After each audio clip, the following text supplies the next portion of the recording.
आज मैं आपको बताने वाली हूँ बसपा सुप्रीम मायावती हमेशा एक चीज के लिए ही जानी जाती हैं कि वह जरा भी अनुशासनहीनता बर्दाश्त नहीं करती हैं। अनुशासनहीनता तो दूर, नाफरमानी भी वह बर्दाश्त नहीं करती। यानी कि अगर एक बार उन्होंने एक मैसेज अपने नेताओं और कार्यकर्ताओं को आदेश दे दिया और उसकी थोड़ी सी भी नाफरमानी हो जाए तो फिर पार्टी में उसके लिए कोई जगह नहीं होती है। फिर चाहे वह आकाश आनंद ही क्यों ना हो, यह कितना ही पुराना कार्यकर्ता या कोई नेता ही क्यों ना हो।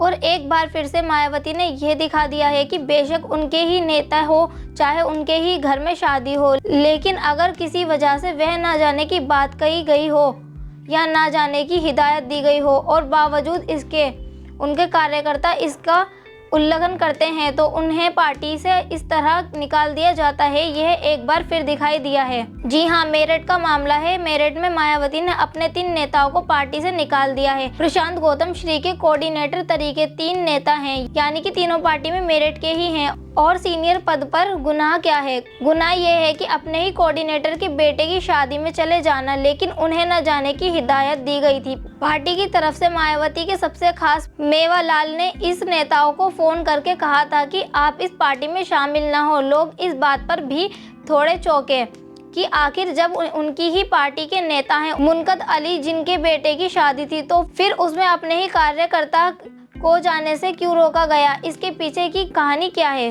पहले तो मायावती ने सीधा एक्शन ले लिया कि अब उन्हें उनकी जरूरत नहीं है, उन्हें पार्टी से बाहर जाना होगा, क्योंकि मायावती ने साफ साफ निर्देश भिजवाया था प्रशांत गौतम को कि उन्हें इस पार्टी में शामिल नहीं होना है।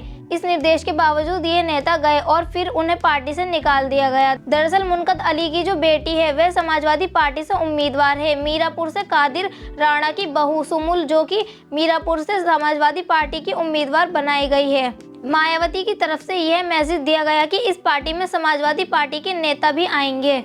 हालांकि कई लोग ये बता रहे हैं कि और नेता भी उसमें शामिल हुए थे, लेकिन कुछ नेताओं को साफ साफ मना कर दिया गया था, जिनके बारे में जानकारी थी कि वह जाएंगे जरूर और वह चले गए, इसलिए उन्हें पार्टी से निकाला गया। तो यह बसपा का मानना है कि उन्हें साफ इंस्ट्रक्शन दिए गए थे और कहा गया था कि वह लोग उसे पार्टी में ना जाएं, क्योंकि समाजवादी पार्टी के नेता आएंगे। समाजवादी पार्टी की जो कैंडिडेट है उसे घर की बेटी है, वह आएंगे। ऐसे में तस्वीरें वायरल होंगी और फिर बसपा को इस चुनाव में नुकसान होगा। कहीं से भी बसपा समाजवादी पार्टी के साथ दिखाई नहीं देनी चाहिए। लेकिन प्रशांत गौतम गए और उन्होंने बाद में यह भी हवाला दिया है कि वह गए क्योंकि उनके पुराने संबंध थे। खैर, वह बाहर हो गए, लेकिन एक बात और कही जा रही है कि बाहर होने के पीछे की एक और वजह है। दरअसल मायावती की तरफ से जो मना किया गया था शादी में न जाने के लिए, वह ऑडियो भी उन्होंने कई जगह भेज दिया। ये ऑडियो वायरल हो गया। इन जनरल किसी को शादी में जाने की मना नहीं थी, लेकिन मायावती की तरफ से यह जरूरी संदेश था कि इस पार्टी का संदेश खराब हो जाएगा कि उसके उम्मीदवार भी चुनाव में हैं और मीरापुर में बसपा के कोऑर्डिनेटर की बेटी समाजवादी पार्टी से उम्मीदवार है।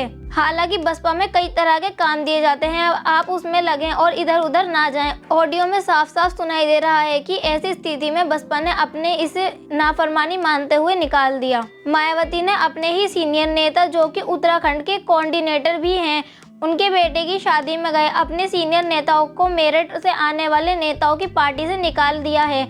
अब कहा जा रहा है कि क्या शादी में जाना भी अनुशासनहीनता में आता है? खैर, मायावती के लिए हर वह चीज अनुशासनित है जो उनकी नाफरमानी करे, और वह कम से कम ये बर्दाश्त नहीं करती। तो साफ है कि एक इस घटना ने निष्कर्षण कई सवाल खड़े किए हैं, लेकिन मायावती को फर्क नहीं पड़ता उनकी पार्टी में कोई नेता रहे या न रहे। पार्टी का नुकसान होना हो उसके उनका अपना जो तरीका है पार्टी को चलाने का, वह खुद वैसे ही चलाती हैं।